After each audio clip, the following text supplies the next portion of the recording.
Bonjour à tous, bienvenue sur Veto Inside. Aujourd'hui, je vais vous parler du diagnostic du syndrome de Cushing. Il y a plusieurs tests endocriniens qui ont été décrits pour diagnostiquer le syndrome de Cushing. Le plus utilisé en Europe, c'est le test de stimulation à la CTH.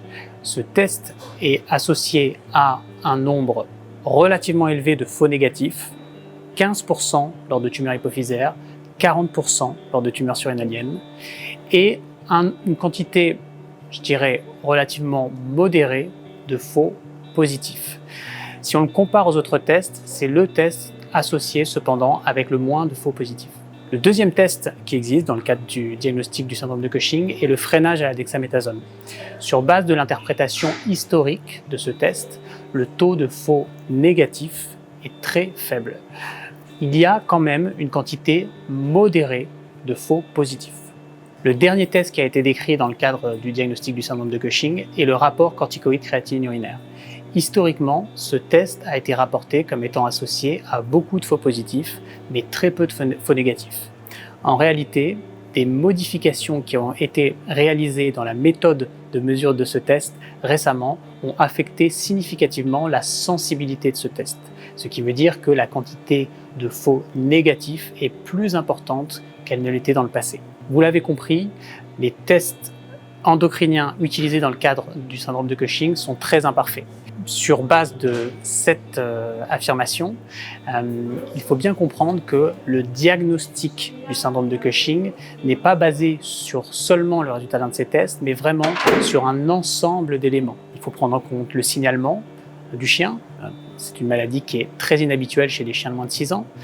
Il faut prendre en compte l'anamnèse, les signes cliniques, l'exclusion d'autres maladies, d'autres différentiels. Il faut prendre les anomalies biologiques qui peuvent apporter du poids à une suspicion clinique. Et puis les tests endocriniens finalement ne sont qu'un élément parmi d'autres à considérer à la lumière de tous ces éléments. Alors, quand on réalise des tests endocriniens pour le syndrome de Cushing, il faut une indication suffisante pour que ces tests soient interprétables. L'indication principale pour tester pour un syndrome de Cushing, c'est une anamnèse et des signes cliniques compatibles. Une seconde indication qui a été rapportée dans un consensus qui a été publié il y a quelques années, c'est l'identification d'une macrotumeur hypophysaire ou d'une tumeur surrénalienne. Et enfin, la troisième situation qui constitue une indication pour tester pour un syndrome de Cushing, c'est l'identification d'un diabète sucré mal régulé malgré des fortes doses d'insuline et après exclusion d'autres causes finalement de cette mauvaise régulation du diabète sucré, y compris des causes techniques. Par exemple, les propriétaires réalisent les injections d'une mauvaise manière ou conservent mal l'insuline. À ça, j'aimerais rajouter quelques situations dans lesquelles on pourrait être tenté de tester pour un syndrome de Cushing, mais en réalité, il ne faut pas tester. L'indication n'est pas assez forte.